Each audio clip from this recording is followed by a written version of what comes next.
This is the nutrition label on a can of organic sweetened condensed milk. Two ingredients: organic milk, organic sugar. And right here on the label, 21 grams of sugar per serving. 18 of those grams are added sugar. That is 36% of your entire recommended daily added sugar allowance in a single 2 tablespoon serving.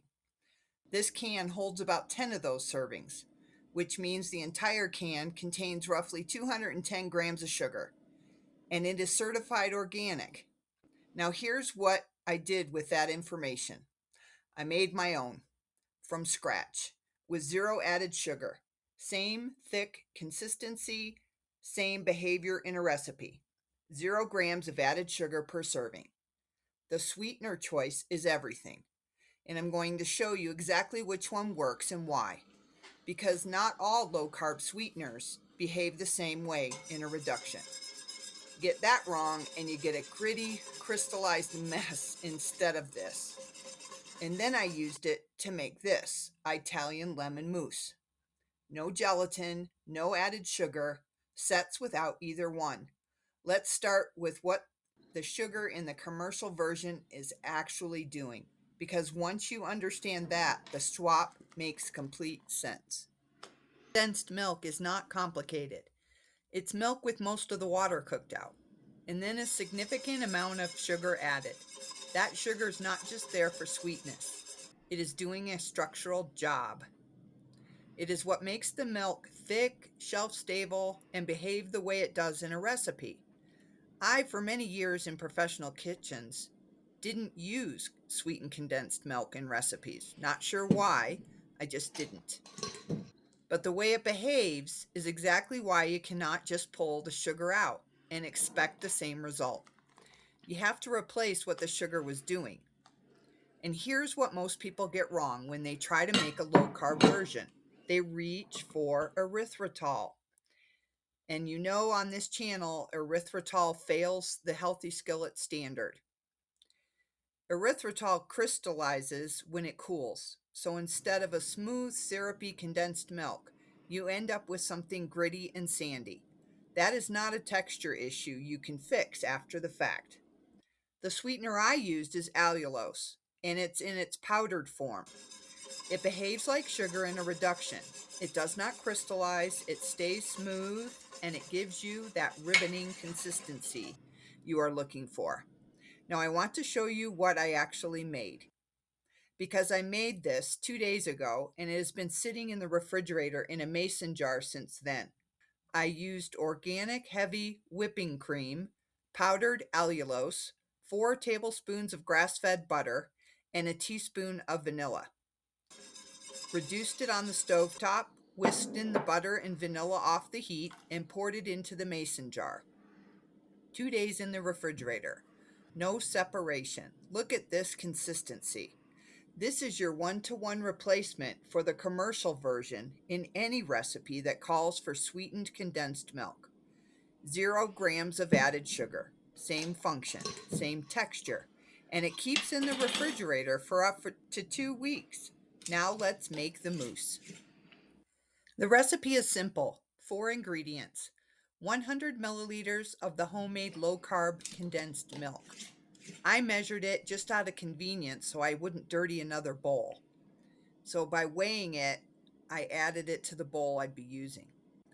Add then the zest of 1 full lemon, 3 to 4 tablespoons of lemon juice. I used fermented, and 2 cups of heavy whipping cream.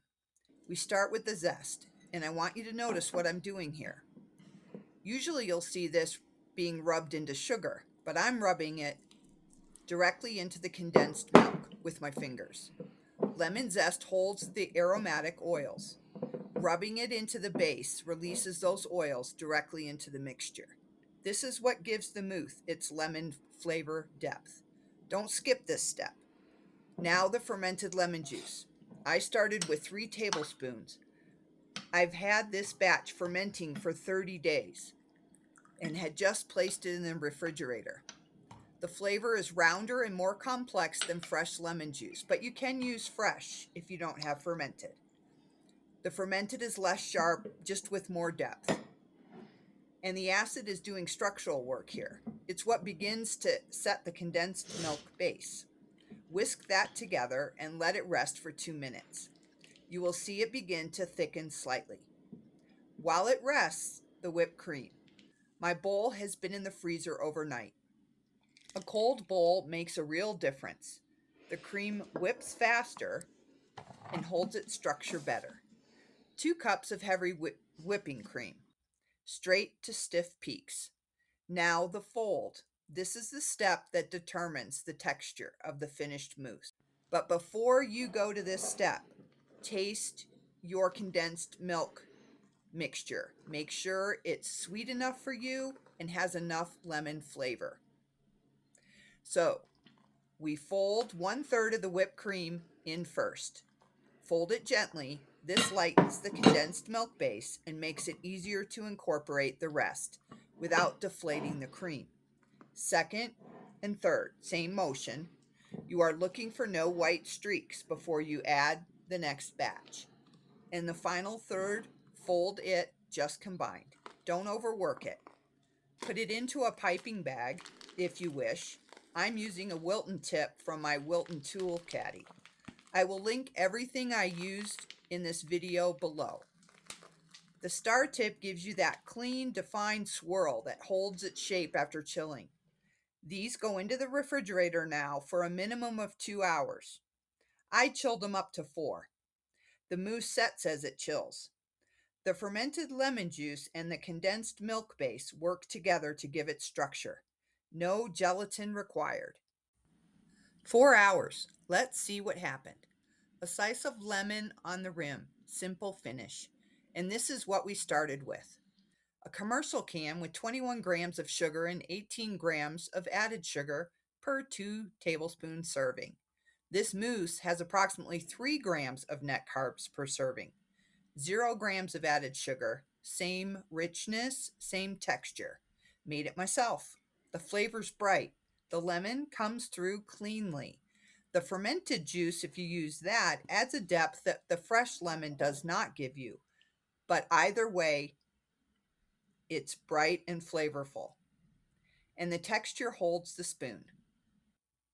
Everything I used in this video is linked in the description below.